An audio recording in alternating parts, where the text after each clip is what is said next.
Boom! Done knows Big Kweng. Dizzie Rascal. We're locked into life lessons, man. Locked in with chord as well. What was your formula to make a 5 #1 record? I'm the fucking best. There was no formula, there was no formula. No formula at all. You didn't sit there and think, yo, I'm gonna do this, then I'm gonna do this. Nah, it didn't happen like that. So by the time I had those 5 #1s, I'd had 3 albums out already, 3 gold albums. And they were all a bit harder. Towards maybe the 3rd one, I started lightening up a little bit.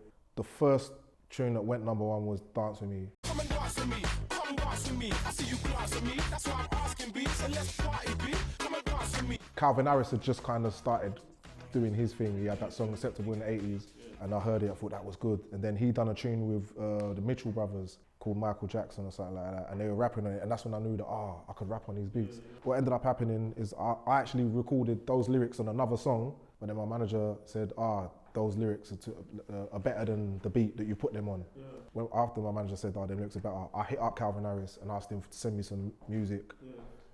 And that's when I got the beat to Dance With Me. That sounds a banger still. Exactly. I went to #1 for like a month. It's my first #1, it was like #1 for a month. And independent as well. That's what I was gonna ask as well. Yeah, that one put out ourselves. Just all those #1s, that was my independent album. Yeah, right.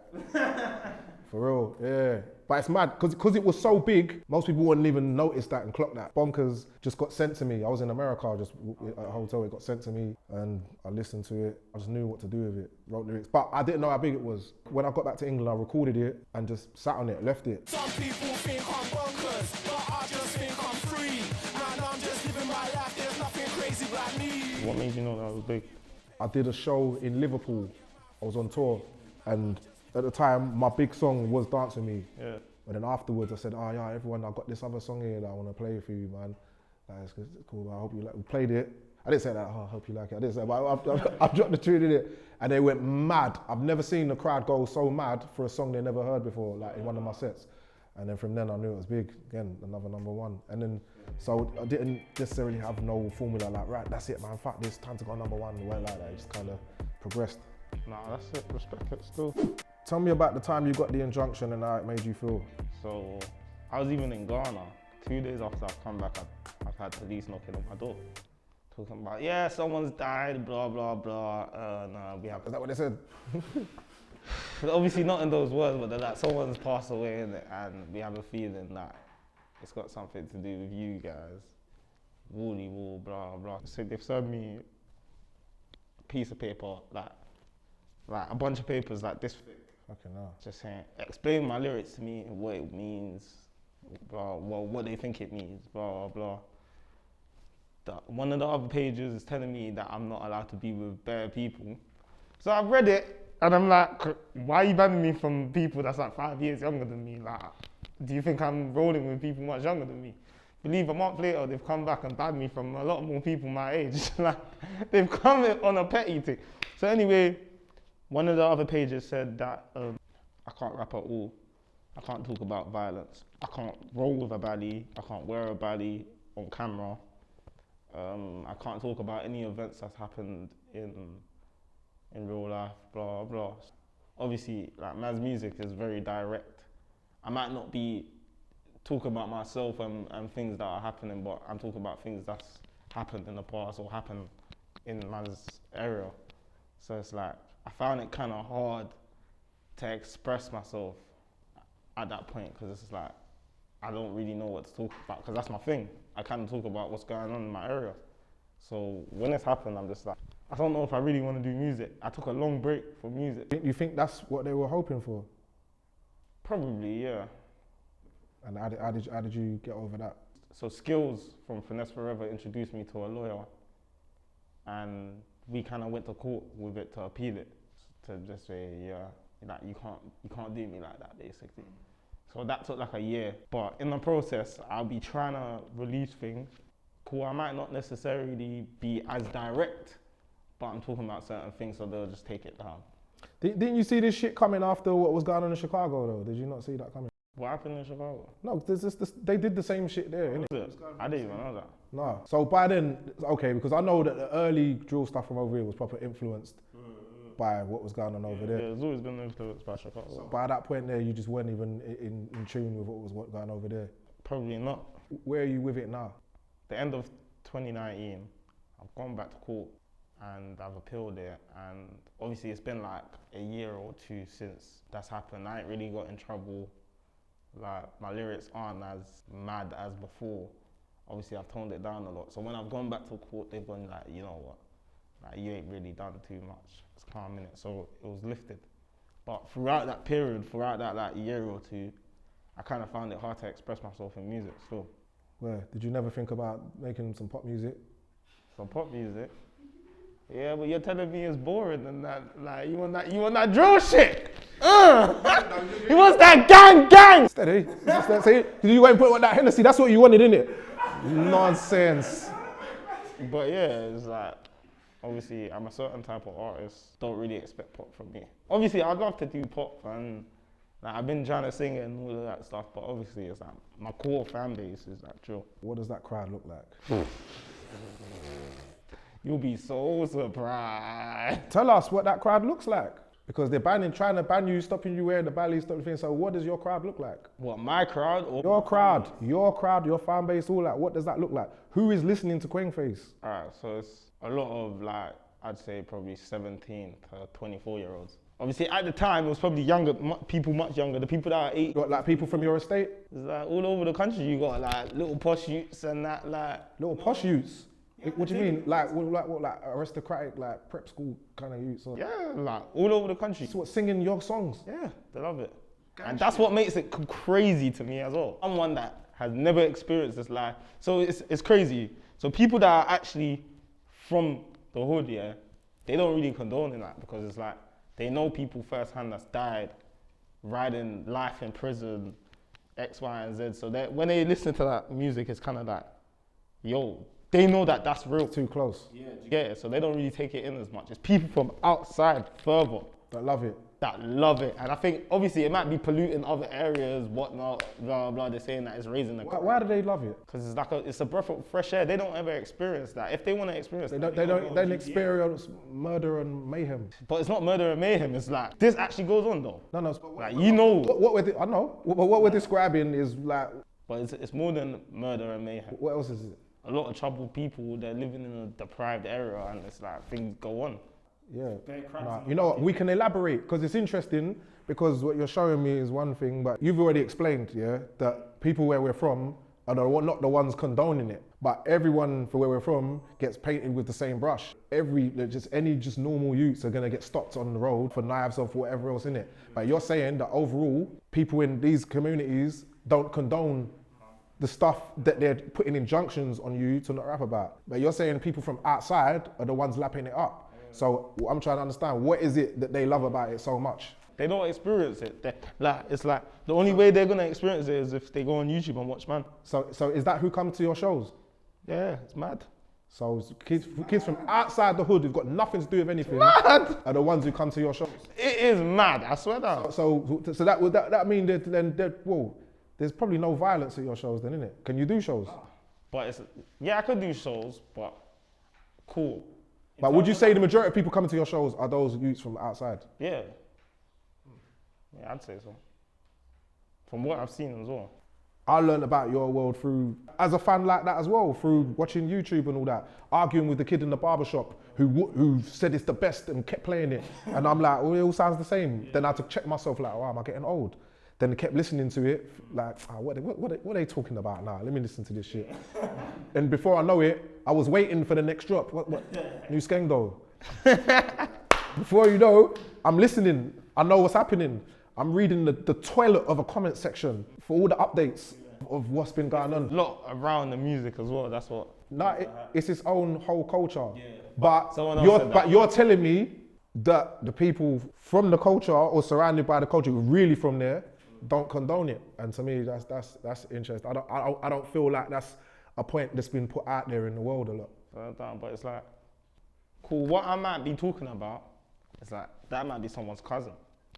That might be someone's brother. And what have I said to you as well, innit? We've had that conversation, innit? Like, they ain't gonna be fucking, there's gonna be a whole community that does fuck with it, and a whole community that don't fuck with it. And then there's gonna be another community that's just gonna look at it like, boy, I know that this shit ain't no rap cat, so I'd much rather just fall back. And that's most of the people that's from the surroundings. When you get to the point, yeah, when you lot are going at each other differently and being mad disrespectful, yeah, explain how it gets to that point. Obviously, without man, like, Divulging too much, yeah. yeah, it's just like, obviously things have happened. And it's like, after you get to a certain point, it's just like, Fuck no it. whole bars, isn't it? Obviously, I'm not speaking on myself.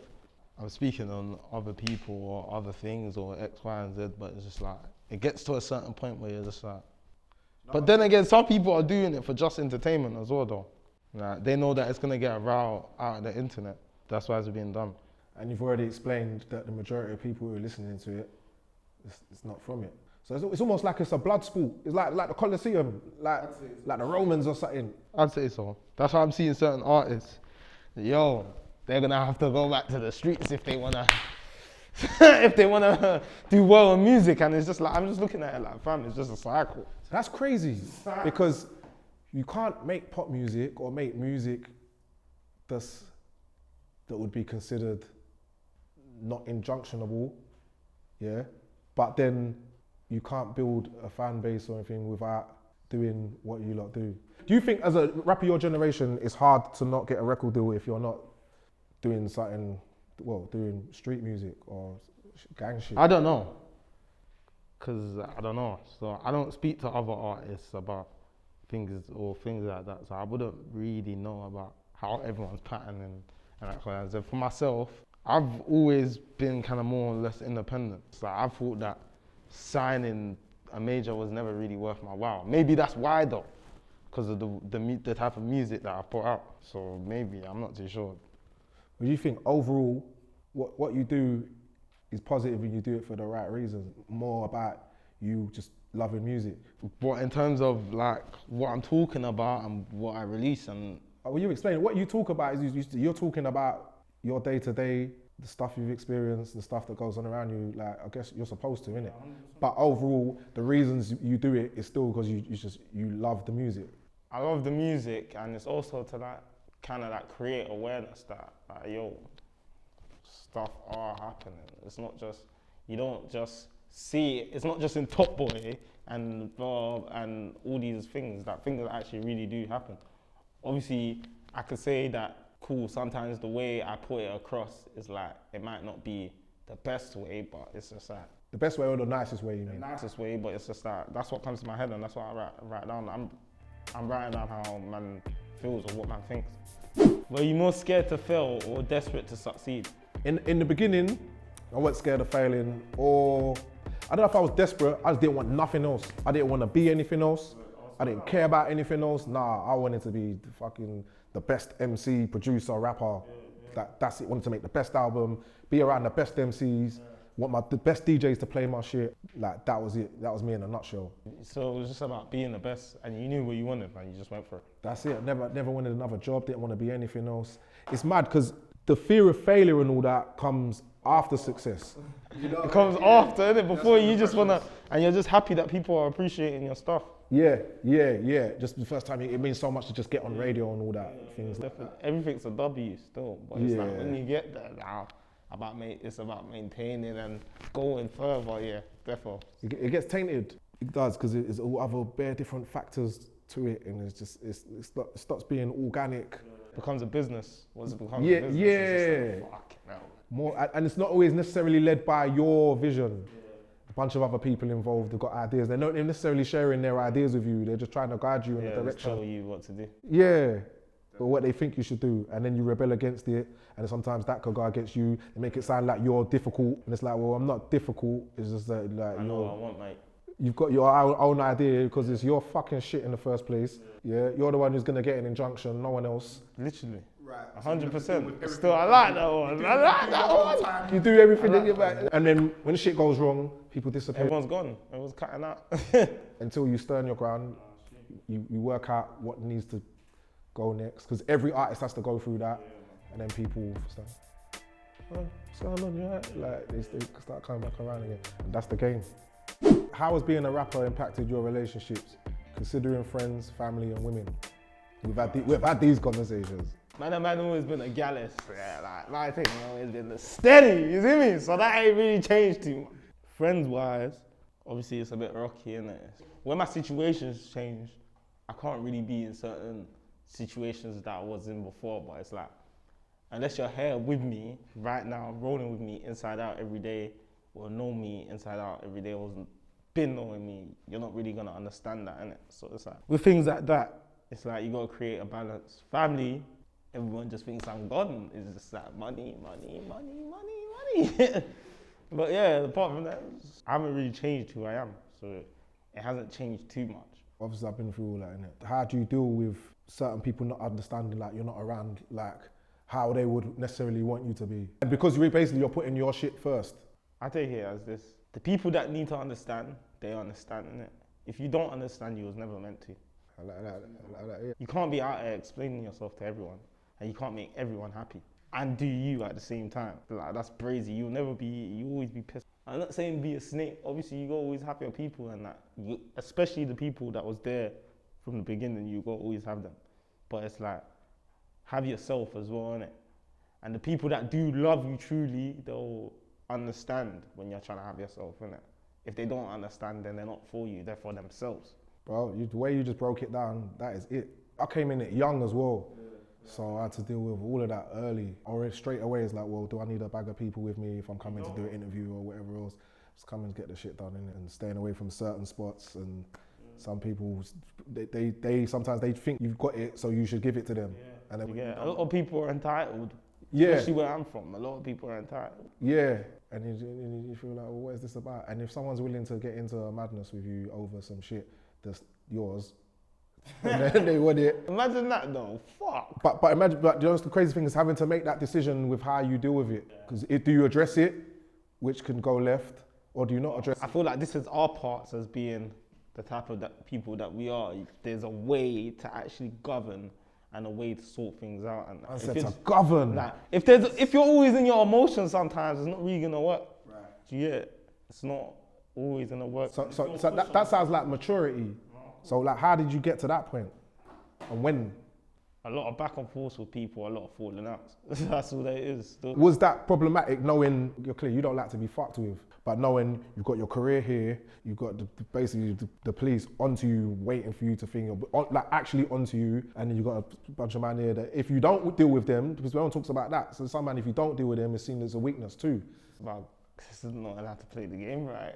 What you're describing to me, that's a trench baby. So if you're gonna be a trench baby, you gotta know how to play in the trenches correct. And how does one play that game? I can't say, we'll be here for all fucking night. Just give us a bit, man. Just for the preppy youths that are listening to your music, man. You can't just think about yourself. You gotta think about everything. You gotta think about everyone. You gotta you just gotta just try and cover all angles. Me, I always try and avoid problems. Unless it's about money or upfront disrespect, where I can't lie, niggas ain't doing more time. It's just like, I'm either gonna try to sort it out, or I'm just gonna brush it, or I'm gonna come to you as a person and just be like, yo, what's the vibe? But it's like, yeah, there's a way to thing in that, but you just can't be in your emotions, can't be quick to react still. It's wicked hearing that from you, yeah, in your mask. Because people are gonna have a view of who they think you are, and kids like you are, but there's a whole bunch of emotional intelligence behind that. Well, of course, but obviously it's like, you guys should know that though. But I know it. It's not just cool every day, man wakes up and eats drill or sleeps drill and all that stuff. Yo, that's obvious to you. Yeah. I heard that, but it's like, man's human. Cool, certain things do go down and it's like, whatever, and boom, boom, boom, but it's like, bro, man's just like, you look, I still get fucking screamed at by my mother for fucking dishes and shit. Same shit, bro. Just like, man's on my thing. Has money brought you happiness? Yeah, what the fuck? Obviously, what the fuck? If I'm feeling bad about that, man, just hit the store, like. No, I'm joking, but it's just like, obviously it doesn't sort out all your problems, but it pretty damn sure helps. It fucking helps, nigga. It brings more problems, but again, it's how you govern it, but it helped me more than it brings problems. What's the best thing you think the money's spent on? Go on. I can't say it. Say it. I can't say it. Say it. Where's the Hennessy? I can't say it, so. What are some of the great things that you've been able to do with money? That's what I should ask. Like, to be able to actually help people, Cool. There's something about helping people that there's a difference. You help some people, they don't help themselves, and they come back round and they're in the same situation as they was in before. But then when you actually help someone and you see them thrive and flourish just as a person off of what, like, it's a nice feeling. Cause it's like, I like helping people, do you get it? And it's like, when I see that, cool. It feels good still. What about you? Fuck everyone. Nah, joking. That's that cunt again. Nah, man. What's it called? The best thing I spent money on is the same as what you're talking about. Family, especially now with kids. Being able to just get your kids anything. I ain't got no kids yet. My family members always told me that, cool. Like, being able to get your kids anything they want and you're only telling them no because you think they don't need it, that's the best feeling in the world. Yeah. Not because you don't have it. And the thing is, they don't even need money. They don't even need you to spoil them everything. They just need your time. They need you to be there, man. They could play with the same little toys thing. They'll make up stuff. They'll run around little games. They just want you to be there. That's the best thing. You could do a lot of good things with money. I don't know about when people said, but does it make you happy or not? I don't know. I feel like anything can make you happy, but most things cost money. Except for going for a run. You could go for a run and feel good after it. Is it? Yeah, or do exercise. Be going for a run and I'm wheezing. Which life lesson has shaped you the most? Everything ain't always necessarily gonna go your way, yeah? Or just stay on your path. What made you get to that point though? What, like, did an event happen? Did something happen? A bunch of things have happened. Bunch of things. So it was a build-up. It's just continual, just life. Not even a build-up, just continue, just forward, just going forward. Just mad shit happening, mad stuff. Like, just what the fuck is this? Is this happening? What? And just having to, and I'm being vague in it. Like, just everything from whatever, mad violence, baby mama drama, being in the press. I don't know who said it, but someone said you need to take a shot to that. Is it? Who said that? Where the cops at? Yeah. Look at this guy. And just that, and just whatever, parents, whatever, just illness. Just loads of shit you just can't account for. Sometimes it's just some strange stuff that just knocks you sideways. It's life though, man. But when it's happening to you, when you're in the middle of it, like, and sometimes you'd be surprised. Sometimes you go through things that some people, they don't necessarily like maybe like, I don't know, I don't like always going on about it, but so maybe like the kind of level of violence that you've seen or that I've seen, the stuff that comes with that mentally, whatever else. I feel like a lot of people think about like the violence is what causes the trauma. No, it's after that, because it's like you could be walking on the road now and you just feel like, let's say it's happened to you personally. You're walking on the road now, you feel like, raw, like this person's too close to me now. Like, who's this? This car's driving a bit too slow. It starts fucking up your mental, so I definitely know what you mean still. But yeah, just taking responsibility for your own actions and knowing that sometimes, knowing that, or feeling afterwards that, when you do take responsibility, it actually lightens your load. Even if someone's been a prick, it's like, all right, they're a prick. Yeah. Keep moving. That's been the best feeling for man still. Because it's like, before I used to think, this guy's a prick, man should just. Yeah. But now it's like, you're just a prick, let me just leave you there and move on with my life. Yeah, and you know what? Maybe they're not a prick. Maybe they just got mental health. Maybe I'm a prick. Ooh. Maybe I was a prick. Yeah, sometimes. But we don't tell them I was a prick. Maybe none of us are a prick. Maybe just in that moment, he's having a bad day, I was having a bad day, she was having a bad day, whatever, just it wasn't the time and just let it go. But when you take responsibility for your actions and you don't blame everyone else and you focus on positivity, that's the whole point. When you focus on positivity and keep moving forward, like, you will be amazed how like what you can brush off and life just keeps moving. And if you fall over, as long as you fall forward and you get up, you're still further on than you were. I like that one still. Even if you fall forward and you get up, you're still further than where you was. Oh! What's the most Ghanaian thing about me? You look quite Ghanaian. Do I? But you also look like a yardie as well. I get that more than Ghanaians. I don't know, when was the last time you ate fufu? Like 2 weeks ago. It's pretty Ghanaian. I don't play that. I'm Ghana to the bone. Don't test me. I'd say your eyes. Yeah? You think my eyes look Ghanaian? No homo, but yeah. It doesn't have to be homo. It's okay. That was a bit fire though. That was a bit fiery.